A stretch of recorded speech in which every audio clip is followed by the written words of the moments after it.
అమృతవర్షిణి రెండవ వివాహం మీద సోషల్ మీడియా వేదికగా ఇప్పుడు పెద్ద ఎత్తున చర్చ నడుస్తూ ఉంది.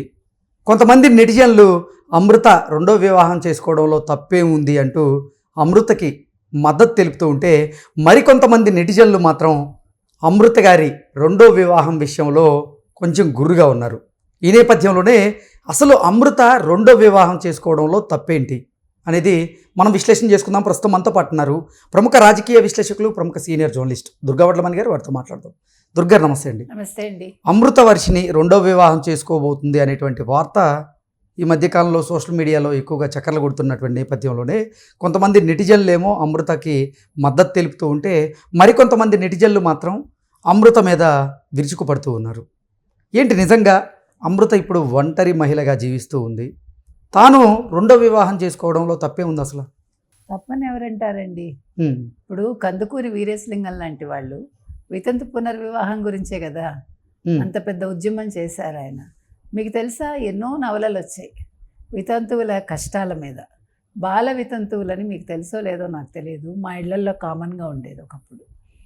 అంటే 5 ఏళ్లకి, 3 ఏళ్లకి, 8 ఏళ్లకి, 10 ఏళ్లకి పెళ్ళిళ్ళు చేసేస్తారు పెద్ద పెద్ద వాళ్ళతోటి.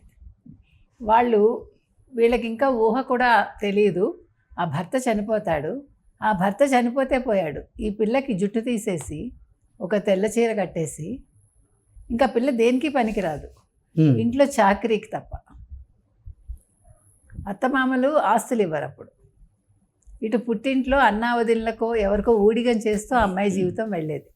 ఇవన్నీ చూసి కందుకూరి వీరేశలింగం గారు రాజమండ్రిలో పునర్వివాహాలు చేసేవాళ్ళట.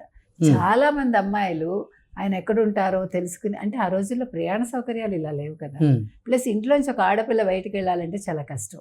కాబట్టి పాపం బాధపడేవాళ్ళట, అయ్యో ఆయన ఎవరో తెలిస్తే బాగుండు, మా జీవితాలు ఆయన ఉద్ధరిస్తే బాగుండు అని. అటువంటి స్టేజ్ నుంచి మనం, అది ఎప్పుడో జరిగింది, ఒక 100 సంవత్సరాల క్రితం కూడా కావచ్చు మనకి, ఇంకా ఎక్కువ. అలాంటిది ఇప్పుడు మనం 2025లో ఇంకా అమృతవర్షిని ఇంకో పెళ్లి చేసుకోవచ్చా చేసుకోకూడదా అనే డిస్కషన్ ఇంకా అది పెడుతున్నామంటే ఎంత దౌర్భాగ్యం అండి. అంటే మన ఆలోచన విధానం లేదు, మన ఆలోచన సరళి ఇంకా విస్తరించలేదా? అసలు రెండో వివాహం గురించి తాను ఇప్పటి వరకు స్పందించలేదు, తాను మాట్లాడిన కూడా లేదు. రెండో వివాహం అంటూ కొన్ని వార్తలు వచ్చాయి. ఆ వార్తల్ని ఖండించేవారు కొంతమంది ఉన్నారు. ఏంటి, నిజంగా మన ఇంట్లో మన ఆడపిల్లలకు గనక ఇటువంటి ఘటనలు జరిగితే వారిని కూడా ఇలాగే కమెంట్ చేస్తూ ఉంటాం? తప్పండి, అది ఎవరింట్లో పిల్లైనా తప్పది. ఇప్పుడు అమృతవర్షిణి అనే అమ్మాయి, సరే ఆ పిల్ల ఇష్టపడింది, ఎవరినో చేసుకుంది, అతనికి అన్యాయం జరిగింది, ఆ పిల్ల తండ్రి వల్ల ఇవన్నీ అయిపోయాయి. అయ్యాక ఒక తీర్పు వెలువడింది. కాకపోతే ఏంటంటే, తీర్పు వెలువడ్డాక మనం ఒక్కటే పాయింట్ చెప్తున్నాం. నిన్న అదే మాట్లాడాం, మొన్న అదే మాట్లాడాం, ఇవాళ అదే చెప్తాం. ఆ అమ్మాయి రెస్పాన్సిబిలిటీ తీసుకుని గత అత్తమామలతోటి, అంటే ఇంతకు ముందు ఎవరితోటి అయితే ఉన్నారో ఆవిడ పెళ్లి చేసుకున్నారో ఆ అత్తమామలతోటి సపోర్ట్గా ఉండి అతని సమాధి దగ్గరికి వెళ్ళి నివాళులు అర్పించి, సరే అత్తమామయ్య ఇవాళతో మీతో నేను సఖ్యతగానే ఉంటాను, కానీ నా జీవితం నేను చూసుకుంటానని చెప్పచ్చు, తప్పేం లేదు. ఎందుకంటే చిన్నపిల్ల ఏం కాదుగా అంత. ఇప్పుడు ఇన్ని తెలుసున్న అమ్మాయి, ఇన్ని పడ్డ అమ్మాయి, అవన్నీ చేయొచ్చు, అదొకటే మనం చెప్తాం. కాకపోతే అమృతవర్షిని పెళ్లి చేసుకోవాలా అక్కర్లేదా, ఆ అమ్మాయి అతని పేరు ఎందుకు తీసేసింది, that is her will and wish. ఇప్పుడు అమ్మాయి ఎందుకు తీసింది, ఎందుకు తీయలేదు ప్రశ్నించడానికి మనమే అమ్మాయిని పోషించట్లేదుగా, మనం ఎవరో అడగడానికి. అమ్మాయి లైఫ్ అమ్మాయి చూసుకుంటున్నారు. అంటే కోర్టులో ప్రణయ్కి న్యాయం జరిగింది అని అమృత భావించి ఉండొచ్చు, అందుకే అమృత ప్రణయ్గా ఉన్నటువంటి తన పేరుని అమృతవర్షినిగా మార్చుకొని ఉండొచ్చు. దాంట్లో తప్పడానికి ఏముంది? అసలు ఏ తప్పు లేదండి. ఎవరి వ్యక్తిగతం, ఎవరి ఇండివిజువాలిటీ వాళ్ళది. మనం ఎవరో మాట్లాడటానికి? ఆ పిల్ల ఏమైనా పెట్టుకోవచ్చు, రేపొద్దున ఇంకొకళ్ళని చేసుకుని అతని పేరు కూడా పెట్టుకోవచ్చు. ఎందుకంటే మనకి అంత స్వేచ్ఛ ఉంది, అవునా కదా? కాబట్టి మనం అవన్నీ మనకు అనవసరం. ఇప్పుడు అమృతవర్షిణి అని పెట్టుకుంది, ఈ అమ్మాయి అతన్ని మర్చిపోయింది, ఆ ప్రణయ్ని. మర్చిపోతే మర్చిపోతుంది. ఇప్పుడు కాలం అనేది ఎందుకు చెప్తామండి? గాయాలు మాన్పుతుందనే కదా. అవును. మన మండే మనసు మీద పన్నీటి జల్లు అనేది ఒక కాలమే.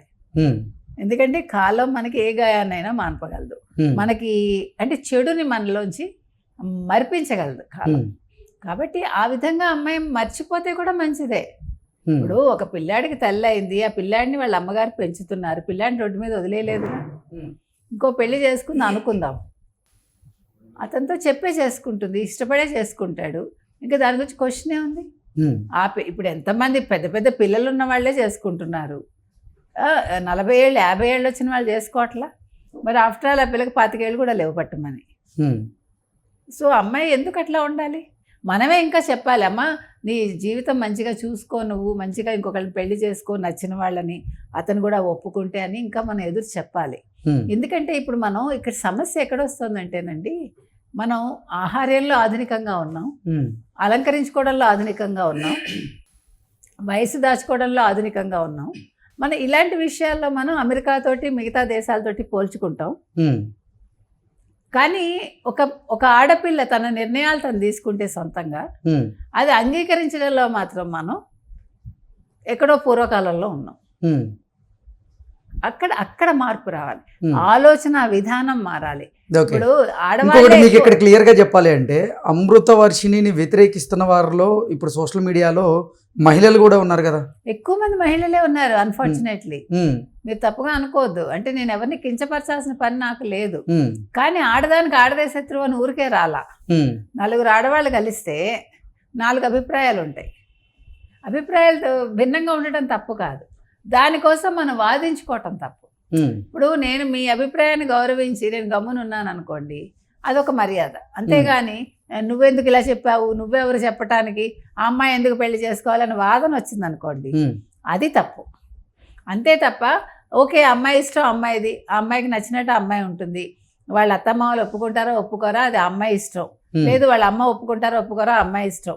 ఇంకా ఇప్పుడు ఒకసారి తల్లి తండ్రిని కాదనుకుని ఒకళ్ళని చేసుకుని బయటకు వచ్చాక ఇంకొకళ్ళని చేసుకుంటే వాళ్ళ అమ్మకు కూడా సంబంధం ఉండదు కదా.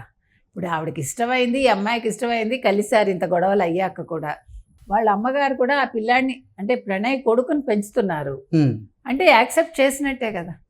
ఇక్కడ అంటే కులాలు మతాలు ఇవన్నీ అందరూ మాట్లాడుతున్నారు కదా, ఈ కులం కాబట్టి ఇలా చేశారు, ఆ కులం కాబట్టి ఏంటి, పరువు హత్యలు ఎవరు కాదని అంటల్లా, పరువు హత్యలు అసలు ఉండకూడదనే మనం కోరుకుంటున్నాం. ఎందుకంటే ఇవాళ ఇప్పుడు మీరు నమ్ముతారో నమ్మరో, ఈ 6 ఏళ్లలో ఇంకా ఎక్కువ అయి ఉంటాయిగా పరువు హత్యలు. ఈ పరువు హత్యలు అనేవి మీకు తమిళనాడులో ఇంకా ఎక్కువ, ఓకే తెలుసా మీకు, చాలా ఎక్కువ. నాకు అర్థం కాని విషయం ఏంటంటే, ఇప్పుడు ఆహారపు అలవాట్లు ఒకే రకంగా ఉన్నప్పుడు ఎవరిని చేసుకుంటే ఏంటి, ఎక్కడైనా గొడవ వచ్చేది ఎక్కడ, ఆహారపు అలవాట్ల దగ్గరే కదా. అలాంటప్పుడు మనకి ఇష్టమే ఒక వ్యక్తిని చేసుకోవటానికి ఇంకా ఏంటి క్యాస్ట్ ఏంటి, ఇప్పుడు ఇది ఉన్నత కులం ఇది నిమ్న కులం ఏముందండి, అది మన భావనే కదా. ఎందుకు వీటి నుంచి మనం ఎందుకు వీటి నుంచి మనం బయటపట్టలేదు అనేది ప్రతి ఒక్కళ్ళం ఆలోచించుకోవాలి. నచ్చి చేసుకున్నాక మనం ఇష్టమైతే మీరు ఓకే అమ్మ బాగుంది చేసుకున్నావు, మేము నీకు సపోర్ట్ చేస్తాము అనాలి. నచ్చలేదు మీరు గమ్మునుండండి. చంపే హక్కు మీకు ఎవడు ఇవ్వలేగా, ఒక ప్రాణం తీసే హక్కు మనకి ఎవడిచ్చాడు? మనం ప్రాణం పోయగలవా? పోయలేం కదండి. ఇప్పుడు ఒక మనిషిని తీసుకొచ్చి అక్కడ పెట్టగలవా మనం? ఇంత గొడవ ఎందుకు వచ్చింది, ఇన్ని ప్రాణాలు ఎందుకు ఉసూరుమంటున్నాయి? కాబట్టి ప్రతి మనిషి ఆవేశంలో నిర్ణయం తీసుకునే ముందు ఒక్కసారి ఆలోచించుకోవాలి. ఓకే నేను ఎవరి కోసం నా కూతుర్ని చంపుతున్నాను, లేదు నేను ఎవరి కోసం నా కూతురు చేసుకునే వ్యక్తిని చంపుతున్నాను, ఆ స్ప్లిట్ సెకండ్ ఆలోచిస్తే ఎవరండి అనేవాళ్ళు? అంటారు సమాజంలో, నువ్వు మంచిగా ఉన్నా అంటారా, వాడికేంటి బోడు సంపాదించాడు, మీరు మంచిగా సంపాదించినా అక్రమంగా సంపాదించావంటాడు, మీరు అక్రమంగా సంపాదించినా సక్రమంగా సంపాదించావంటాడు. ఇదే నోర్లు. అదేవిధంగా మీ పిల్ల ఎవరినో చేసుకుని మీరు ఒక్కసారి అమ్మాయిని మీ ఇంటికి రానివ్వండి, ఫర్ ఎగ్జాంపుల్, అంతే కదా. అప్పుడు వీళ్ళందరూ నోర్లు మూతపడతాయిగా. అప్పుడు వీళ్ళు ఏం చేస్తారు, రేపొద్దున్న మీరు ఒక్కసారి మీ ఇంట్లోకి తెచ్చుకున్నాక ఆ అమ్మాయికి అదే హోదా ఉంటుంది, ఆ పిల్లాడికి కొత్త హోదా వస్తుంది. అప్పుడు ఇవన్నీ మర్చిపోతారు. ఇవి మనం ఆలోచించాలండి. ఇలా ఆలోచించిన రోజు ఈ పరువు హత్యలు ఉండవు, ఇన్ని కుటుంబాలు లేకపోతే ఇంతమంది తల్లిదండ్రులు వేదన చెందాల్సిన అవసరం ఉండదు. ఇప్పుడు ఏది ఏమైనా అమృతవర్షిని పేరు మార్చుకోవటంలో తప్పులేదు, రేపొద్దున ఇంకో పెళ్లి చేసుకున్నా తప్పులేదు, అది ఆ అమ్మాయి వ్యక్తిగతం. ఓకే అండి, థ్యాంక్ యూ సో మచ్.